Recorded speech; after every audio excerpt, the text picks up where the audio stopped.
यही बात थी। इसका मतलब ये हुआ कि प्राइवेट स्कूल में आदमी कम पैसा लेकर के भी आज समाज में ये वातावरण बना दिया कि प्राइवेट स्कूल में जोरदार पढ़ाई होती है। जब हमको सरकार इतना इतना पैसा देती है, इतनी सुविधाएं देती है, मेडिकल की देती है, दूसरी सुविधाएं देती है, तो हम क्यों नहीं कर पा रहे? आज एक 3rd ग्रेड के टीचर को 2 साल के प्रोबेशन के बाद में 35,000 रुपए कम से कम मिलते हैं। 15-20 साल जिसकी सर्विस हो जाती है उसको 80-70-80,000 रुपए मिलते हैं, और एक प्रिंसिपल को 1 लाख रुपए से कम नहीं मिलते। और ये पीओ, सीबीओ, डीबीओ बैठे हैं ना, इनकी तो तनख्वाह इतनी, पहले हम पढ़ते थे तो कहते थे राष्ट्रपति की तनख्वाह 1 लाख रुपया, तो ये होता कि 1 लाख रुपया, फिर तो राष्ट्रपति होता है सबसे बड़ा। आज हमारे कम से कम शिक्षा विभाग में जितने टीचर हैं उसमें से 30% ऐसे हैं जिनको लाख रुपए से। तो अच्छा, जब तनख्वाह मिलती है, अच्छी सुविधाएं मिलती है, समाज में अच्छा स्टेटस मिलता है, रेपुटेशन मिलती है, जब नाम मिलता है, उसके बाद में हमको पढ़ाना चाहिए। हमको अपनी ईमानदारी से अपने कर्तव्यों का निर्वहन करना चाहिए। और यही मैं समाज में अग्रणी जो पंक्ति में जो लोग बैठते हैं, माने जाते हैं, जिनके अच्छे उद्योग धंधे हैं, अच्छा काम करते हैं, राजनीति में अच्छे मुकाम पे हैं, उनको भी अपना पूरा योगदान उस समाज को ऊपर उठाने में, उस समाज को कुछ न कुछ रिटर्न गिफ्ट देने में करना चाहिए। आज जब छाबड़ा जी नहीं रहे, लेकिन उनकी धर्मपत्नी, उन्होंने ये बेड़ा उठाया कि मुझे कुछ न कुछ उनकी याद में करना चाहिए। ये बहुत बड़ी बात है। वरना जाना सबको है, चले जाते हैं, उसके बाद में अपने बच्चों में और पीछे के परिवार में लग जाते हैं। लेकिन उनकी सोच को आगे बढ़ाने के लिए, उनका समाज में जो कंट्रीब्यूशन था उसको जीवित रखने के लिए, उससे लोगों को प्रेरणा मिल सके, इसके लिए इन्होंने ये पहल की है। इसको आगे बढ़ाने की आवश्यकता है। तो मैं तो, आप भी चाहे मंच पे नहीं बैठे होंगे, लेकिन आप मंचवाड़ों से कम नहीं है।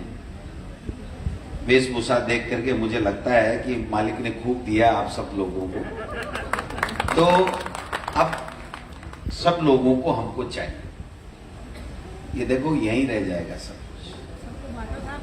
सबको सोच समझ करके करना चाहिए। जब मुझे एजुकेशन विभाग मिला तो लोगों ने कहा ये तो माथा फोड़ी का काम है। मैंने कहा अगर माँ बाप माथा फोड़ी नहीं करते तो हम यहां नहीं पहुंचते। माथा फोड़ी का मतलब, सवाल ये है कि जिसकी हमारी एजुकेशन बुनियादी आवश्यकता है, अगर उसको ही हम मजबूत नहीं कर पाएंगे, और ये जितने बड़े बड़े बैठे हैं ना यहाँ ऊपर, 1-2 नेताओं को छोड़ सकते हो, बाकी सब शिक्षा के कारण से ही ऊपर आए हैं। हम लोग तो, गंगा देवी जी, हम लोग या सरपंच पार्षद तो आते हैं आपकी वजह से। चाहे पैसा नहीं हो, चाहे पढ़ाई नहीं हो, कोई जरूरी नहीं, जच गया इसको एमएलए बनाना है, बना दिया। लेकिन जो इस मुकाम पे जो बैठे हैं ऊपर, मदान साहब और तमाम, ये सब लोग आज मंच पे इसलिए बैठे हैं कि समाज ने कोऑपरेट किया, मालिक ने इनका धंधा अच्छा किया। जब अच्छा किया तो अच्छी सोच के साथ में आगे बढ़ेंगे तो और बढ़ेगा। मेरे परदादा जी कहा करते थे मदान साहब कि माल और माजना एक साथ नहीं मिलता। माल मतलब पैसा, और माजना मतलब उसकी गुडविल, ख्याति, नाम, प्रसिद्धि। और जिसको दोनों मिल जाते हैं ना, ये मान लो वो तो भगवान स्वरूप ही है, ऊपर से आया। आप लोगों को दोनों चीजें मिली है, माजना भी है तो माल भी है। माजने का उपयोग करो, माल का इनके लिए उपयोग करो, माजना और बढ़ेगा, माल भी बढ़ेगा। बेशक शुरुआत छोटी हो सकती है, लेकिन विचार बड़े हैं, सोच बड़ी है। जब सोच बड़ी है तो हमें आगे और मौका मिलेगा कि हम सब लोग करें।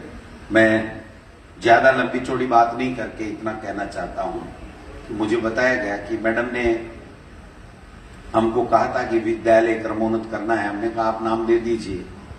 हमने देखा भी नहीं, जो इन्होंने बोला हमने क्रमोन्नत कर दिया। और मैं तो कहता हूं ये जहां और दोबारा कह देंगे कि यहां और क्रमोन्नत कर दो, विषय दे दो, मैं तो इनके लिए तैयार हूं। जहां ये कह देंगे जब आवश्यकता अनुसार हम कर देंगे। इस विद्यालय में मैं आया हूं तो निश्चित रूप से मेरा धर्म बनता है शिक्षा मंत्री के नाते कि मैं कुछ न कुछ करके जाऊं, लेकिन मैं तो करूंगा क्योंकि सरकार आपके द्वारा बनाई हुई है, तो मैं नहीं कर रहा, आप कर रहे हो। लेकिन आदरणीय आपसे भी आग्रह करूंगा, करबद्ध निवेदन करूंगा कि इनको कहीं ये महसूस नहीं हो जाए कि ये छोटे आदमी है। हाँ, इनको ये पता रहना चाहिए कि ये बड़े आदमी हैं। इसलिए विधायक जी और प्रिंसिपल मैम को मैं ये कह के जा रहा हूं कि आप 2 सूची बनाइए। एक सूची बनाइए कि लॉयंस क्लब ये काम करेगा।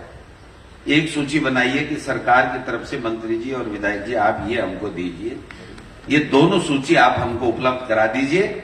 हम दोनों पक्ष बैठ करके अपने आप फैसला कर लेंगे कि किसको क्या देना है। लेकिन आने वाले समय में इस विद्यालय में किसी तरह की कोई कमी नहीं रहे भौतिक संसाधनों की। ये तो है हमारी और लायंस क्लब की जिम्मेदारी, और बच्चों की पढ़ाई में कोई कमी नहीं रहे, ये जिम्मेदारी है यहाँ के समस्त स्टाफ की और प्रिंसिपल। और इस विद्यालय में ठीक तरीके से काम चलता रहे, अच्छी पढ़ाई हो, टीचर समय पे आए, कोई सुविधाएं की कमी नहीं रहे। ये ड्यूटी है आप लोग जो इस यहाँ के अभिभावक हो, नेता हो, जो भी हो, आपकी ड्यूटी है। हैकड़ी करने तो आना मत स्कूलों में। हाँ, हमको कह गए मंत्री जी तो हम तो आकर के क्यों भाई मास्टर तू ऐसे कैसे आ रहा है, क्या कर रहा है, ये नहीं। कोऑपरेशन होना चाहिए। जब तक, मैं हमेशा कहता हूं, जब तक सरकारी विद्यालयों से वहां के लोगों का जुड़ाव नहीं होगा, लगाव नहीं होगा, तब तक हम चाहे कितना ही इंफ्रास्ट्रक्चर डेवलप कर ले, हम लोग वो काम नहीं कर पाएंगे जो हमको करना है। इसलिए विद्यालय विकास समिति, प्रबंध समिति, उसकी बैठकें होती रहती हैं। आप आइए, आप देखिए, और जो जो कमियां हैं जो इन बच्चों के लिए, अभी मुझे बताया गया कि लगभग 200 कुछ 88 बच्चे हैं, अभी 35 बच्चे 10वीं में हैं। आप तो टारगेट ले लीजिए। भौतिक सुविधाओं की आप चिंता करने की आवश्यकता नहीं है, हम पूरी करेंगे, सरकार करेगी, चाहे हमें किसी का भी सहयोग लेना पड़ेगा। लेकिन आपको बच्चों को पढ़ने की सुविधाएं देनी है। आपके आस पड़ोस में एक भी बच्चा ऐसा नहीं होना चाहिए जो सरकारी में जा रहा हो। सरकारी में वो गुड बाय टाटार ये तो हो सकता है, लेकिन संस्कारी शिक्षा सरकारी में जितनी मिलती है ना, उतनी प्राइवेट में नहीं मिलती। वो टाई वाई लगा के घुड़सवारी के पैसे ले लेते हैं, पोलो के पैसे ले लेते हैं, तो आदमी को लगता है पता नहीं क्या हो रहा है। नहीं, सरकारी स्कूलों में पढ़ाई बहुत अच्छी होती है। और आज जो हमारे सरकार का राजस्थान में जो नाम हुआ है इंग्लिश मीडियम स्कूल, आप बात देखिए, 65,000 बच्चे इंग्लिश मीडियम स्कूल में आ गए।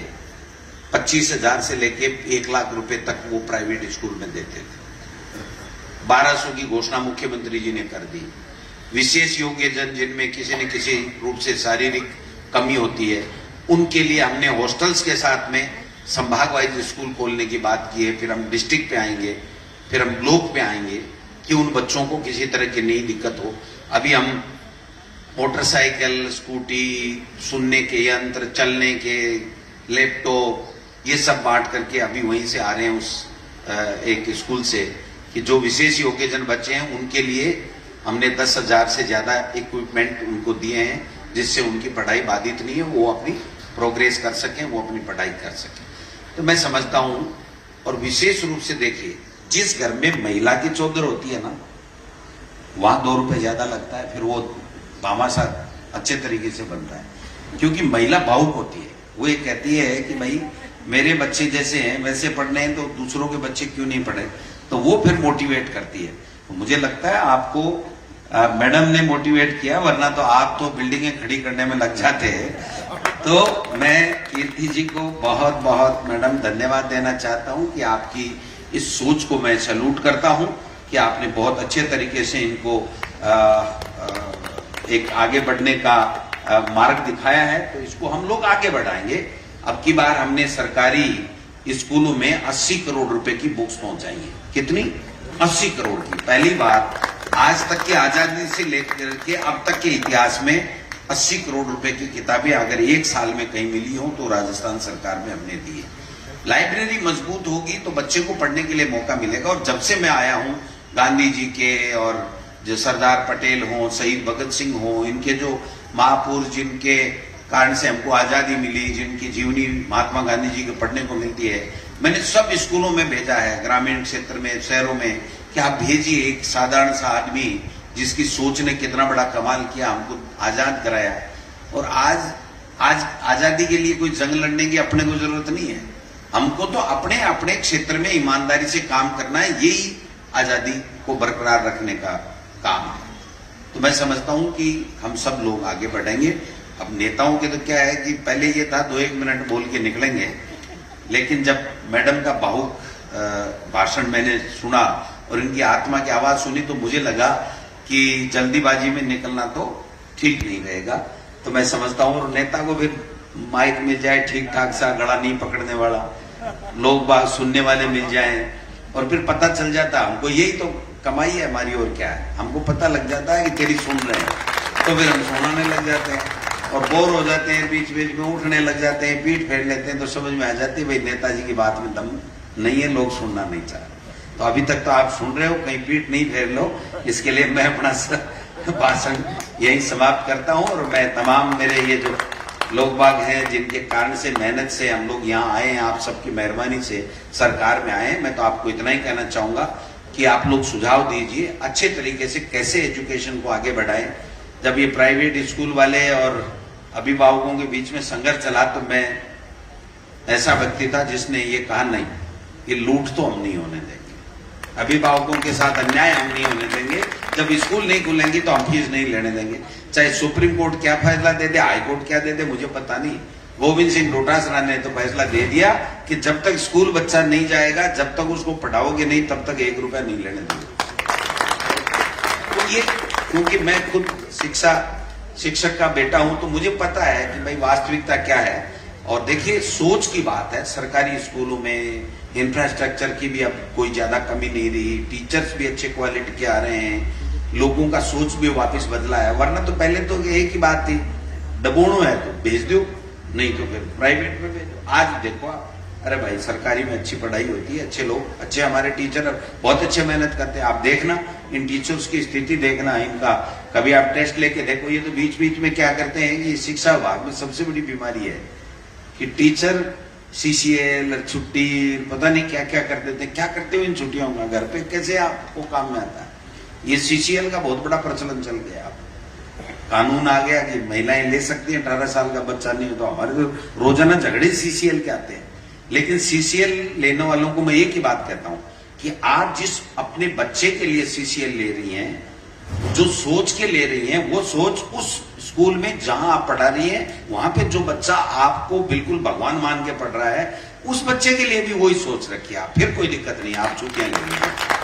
ये देखिए कि मेरे बच्चे की, 2 बच्चों की, 1 बच्चे की पढ़ाई के चक्कर में मैंने 3 महीने की CCL ले ली, तो मेरा स्कूल में पढ़ने वाले बच्चे के भविष्य के साथ क्या होगा, ये सोच के आप आगे चलो, मुझे कोई दिक्कत नहीं। तो मैं समझता हूं काफी हो गया प्रधान साहब, अब हो गई, बात भी हो गई कि प्रिंसिपल मैम आप तो बना लीजिए। अच्छी बात हो रही है, समय की सीमा। हाँ, समय की सीमा नहीं है, अच्छी बात हो रही है और अच्छी नोटिंग हो रही है बड़े बड़े सेठों के यहाँ कि भाई देना तो पड़ेगा। अब ये बावड़ा आदमी आ गया, कह गया, 2 लिस्टें बनेगी, एक सरकार की बनेगी, एक हमारी बनेगी।